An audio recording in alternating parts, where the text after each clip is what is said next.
observers indicated procedural mistakes, filed a complaint, and with that the whole process slowed down, of course, and it became increasingly difficult to continue the orderly process of counting. So there were several procedural issues, such as mobile ballot box not being in the polling station all the times, and so on. Thank you. Jennifer Rankin from Reuters. Do you have any estimates on how the results would have been different if free and fair procedures would have been followed, numerical estimates? And how would you characterise these elections compared to the parliamentary elections? Were they the same or worse? We cannot tell you how the results would have been if, because you never can answer that question. To be honest, it does not really matter to us. Even if the actual candidate did not win these elections, the harassment of a fair level playing field would be as serious as it is. So it is not a question who wins the election. The question is how you are dealing and winning elections. The second part of your question was?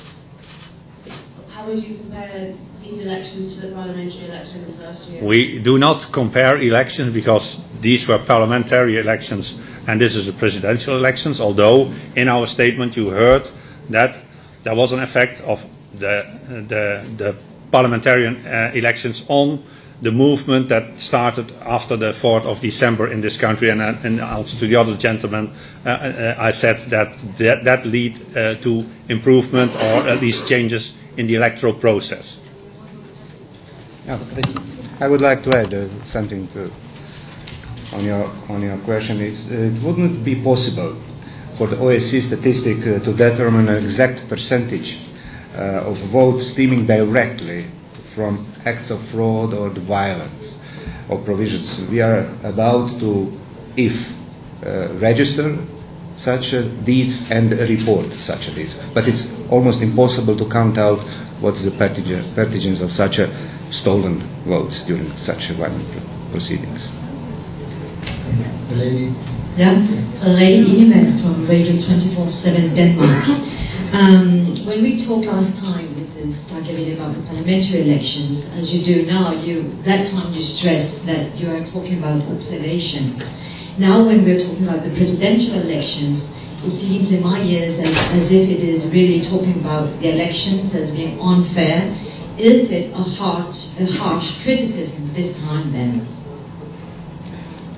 I don't quite understand your point. When I talked to you last time, you said that the OSCE is never criticizing elections, you're just observing. This time, are you now criticizing, saying it's unfair, or is it just observations? Maybe I can just describe what we are doing usually. What we are doing is we observe an electoral process and several aspects that are related to an electoral process. And we give an assessment as to the compliance with the commitments. And you will find this assessment in our preliminary statement, at the preliminary stage. But of course we have made a number of comments today in which we qualified what could be said at this stage on the presidential election. When we said there was an unequal or uneven playing field. Not all candidates have the same access. There was use of office and administrative resources.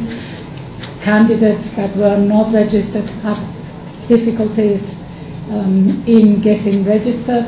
I mean, we have described this a little bit. I don't really see what you want us to say.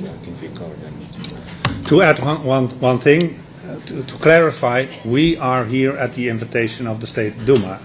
The State Duma asked us to observe these elections and then to conclude on our findings and conclusions. It's up to the authorities here, it's up to the citizens of Russia to deal with our conclusions and our findings. But as said, we are not an alien power. To tell you one thing, we met, for example, recently with the new speaker of the State Duma, and he said that he was pleased with our report on the State Duma elections. So I hope that he too will say after this, after we have produced our definite reports, that he also will be pleased with the reports on the presidential elections. But it's up to them. We are here to observe, and then to comment, and then to advise what one could do. Russian observers said that, who observed the December elections, said that the fraud has switched from the rewriting of protocol to the complementary list of people who are voting outside their own place of residence. What can you comment on the alleged misuse of those lists? Well, this is one of the typical questions we would have to observe also in the coming days. That's why our mission stays for a couple of days longer, to see how all these, I mean, these are all allegations and they need to be followed up. And of course, we expect that these allegations and these investigations are really taken seriously and are followed up as it should be, according to the practice, the standards. And that's why we are here, to give this assessment. I think one of the problems of the last election was that allegations, it was considered that the allegations were not taken seriously, and that there had been no effective remedy. So this time there is a chance to take up these allegations and really pursue and investigate them. Peter Leonard, Associated Press. Running through some of the issues you've raised over the last half an hour, you've mentioned biased media, misuse of state resources at regional level, restricted candidate registration, counting assassinatively in almost one-third polling stations, competition lack fairness, missing impartial referee. Would you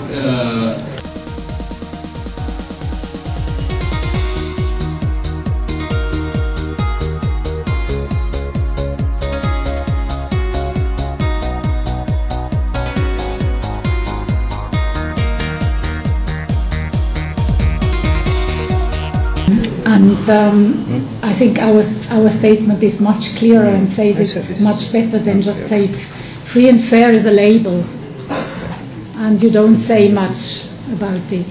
But we say unequal access, for example, to media, unequal conditions for the candidate.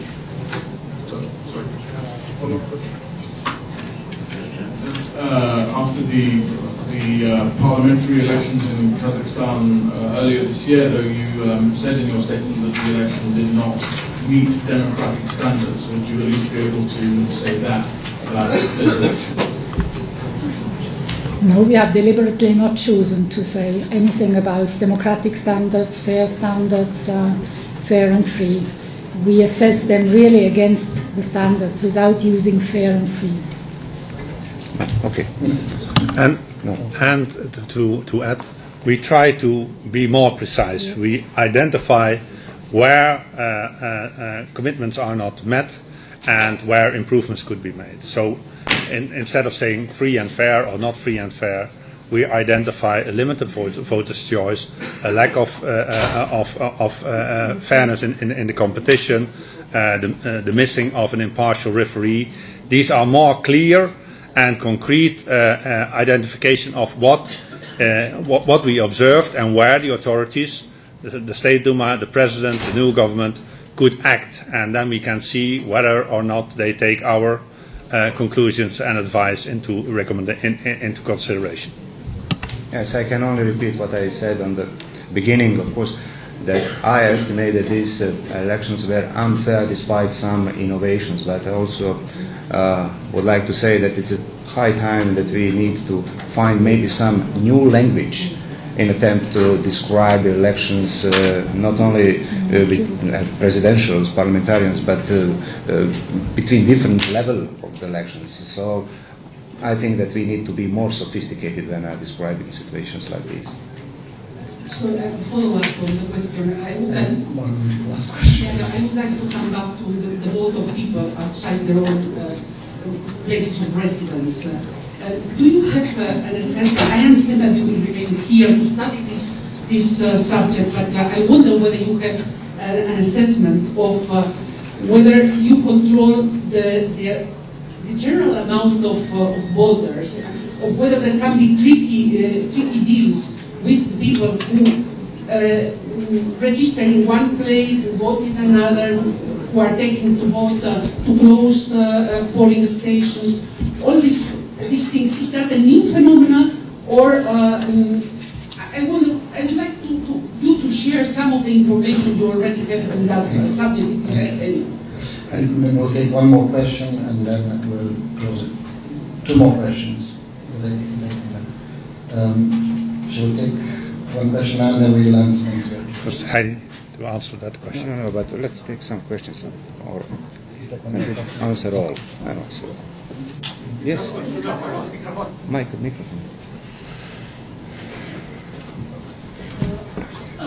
My name is Bona Frey. I'm from Slovenian newspaper Delo. I just have one follow-up question. What is double standards? When you observe elections in Kazakhstan, you say they were not free and they were not fair. When you observe elections in Belarus, you say they were not free and they were not fair. Are these elections free and fair, or they are not free and fair? We do not compare elections. Every election is a very specific issue. We would not have expected in December that this election would go exactly as it went this time, that there would be introduction of new measures, that there would be a mobilization of the civil society, that there would be a high turnout of observers. That was all new. So it's just not to classify, give sort of a pattern of adjectives to an election in different contexts, to be more specific. That's why I would not even argue about the case in Kazakhstan. I know nothing about it. Thank you, Ambassador. Would you answer to my question? You could answer. These elections were free and fair. Please. Hello. Laurent Gutschenko, Deutsche Welle from Germany. You've just given us an assessment of general situation in Russia, but Russia is very big and the situation was not the same in all regions. So the question is, could you please specify about Moscow? How was election here? Was it free and fair? In this big city with many millions of people? And in what regions of Russia did you monitor most irregularities? Thank you. Sorry, you didn't answer to my question. Why are you answering to other questions who came afterwards? I think your question was already implied in the first question that you asked, but Let me first come to this question. Of course, we did monitor throughout the country, and our reports, our forms that were filled in come from throughout the country. And when I say throughout the country, it's 40 long-term observers deployed in various areas from the Far East to the Far West and the South, with a number of teams. I have to say we were limited this time. We have 270 short-term observers in all. That's not much for such a big country. And our accounts here are coming from all the observations in such parameters as counting, ballot boxes and so on. But as a general remark, I could say that the campaign was definitely different than in Moscow than in the rest of the country. I can only speak for what I observed yesterday here in Moscow, where we saw really quite interesting things going on while the count should have gone on. We can't yet say right now from which places we had these reports of irregularities. We are not yet in that stage, but the reports would, in my opinion, cover the country. but were even seen in Moscow. We saw in Moscow also